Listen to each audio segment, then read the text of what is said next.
Hello दोस्तों, हम बात करेंगे संवैधानिक विकास के क्रम में 1773 के रेगुलेटिंग एक्ट के महत्व के बारे में। 1757 में प्लासी का युद्ध होता है जिसमें कंपनी को जीत हासिल होती है। 1764 में बक्सर के युद्ध में भी कंपनी को जीत हासिल होती है। इसके बाद इलाहाबाद की संधि के तहत 1765 में बंगाल, बिहार और उड़ीसा की दीवानी कंपनी को प्राप्त होती है। रॉबर्ट क्लाइव बंगाल में द्वैध शासन को लागू करता है, लेकिन कंपनी में व्याप्त भ्रष्टाचार के कारण द्वैध शासन विफल हो जाता है। फिर कंपनी को नियंत्रित करने के लिए 1773 का रेगुलेटिंग एक्ट लाया जाता है, जिसमें बंगाल के गवर्नर को बंगाल का गवर्नर जनरल बना दिया जाता है और बम्बई और मद्रास प्रेसिडेंसी को इसके अधीन कर दिया जाता है। बंगाल का पहला गवर्नर जनरल बनता है वारेन हेस्टिंग्स।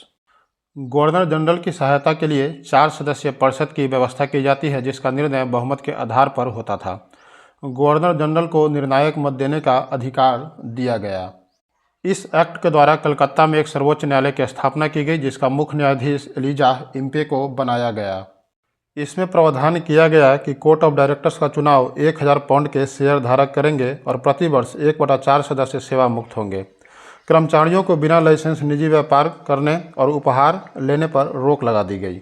इस तरह ब्रिटेन की संसद द्वारा भारत के शासन में हस्तक्षेप करने का यह प्रथम प्रयास था।